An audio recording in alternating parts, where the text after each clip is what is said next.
Shin Megami Tensei is a pretty dense and varied franchise, so much that it can be confusing to know how to get into it, being that it's present in numerous types of media such as video games, anime, manga, light novels, and more. And from there, it branches out into countless different sub-series, spin-offs, and so on.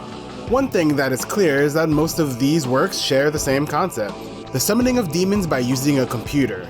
When hearing the word occultism, the first thing that comes to mind is probably blood, sacrifices, fire, and Satan, you know the drill.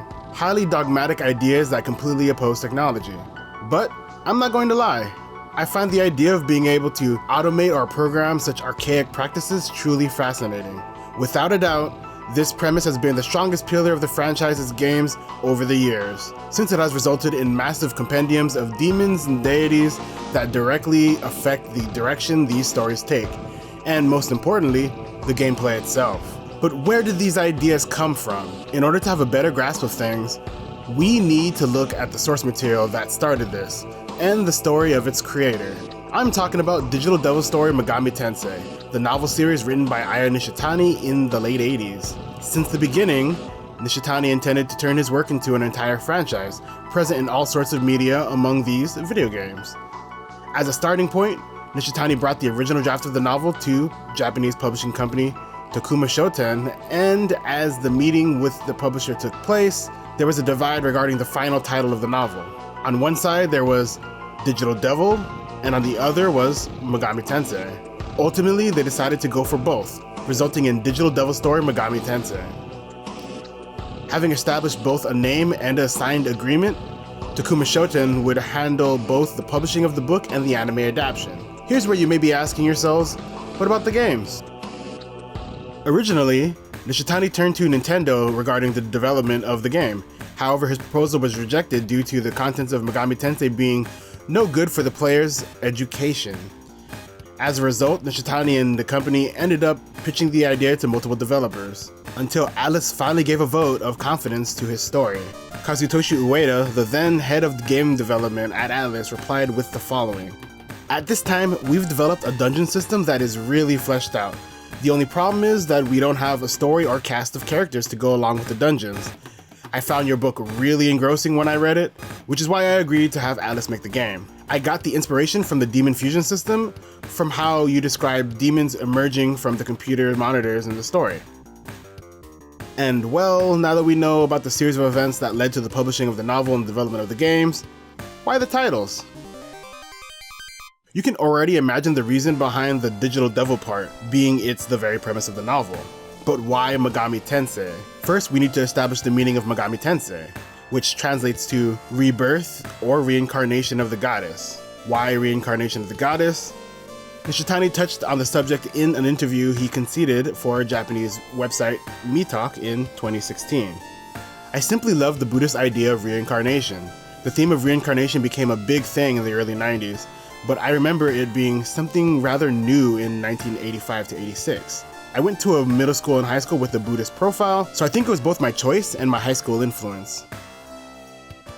Later in 2018, in a post in his personal Facebook, Nishitani wrote, "The original concept of Megami Tensei as a story about Izanami being brought back to life is something that I obviously conceived myself. It wasn't a title without its fair share of controversy and resistance, so I have to thank Toshio Suzuki, who was the editor-in-chief at Tokuma Shoten then, for going out there and putting his weight behind it and offering his support."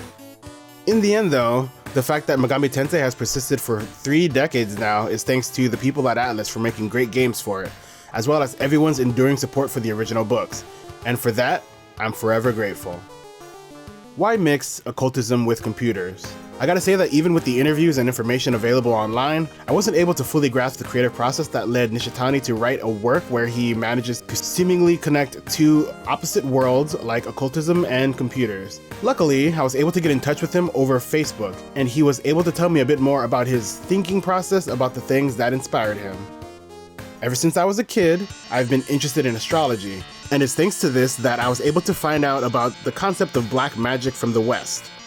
Later, as an adult, I worked in a place where computers were being used, so my first contact with them was at an office. In the 80s, I worked in astrology software. While working on it, I heard a story about how the position of celestial bodies is very important when practicing magic, which led me to dig deeper into these topics. And well, even if you took the best characteristics of celestial bodies into account, if you keep experimenting over and over again, it would take hundreds of years to succeed.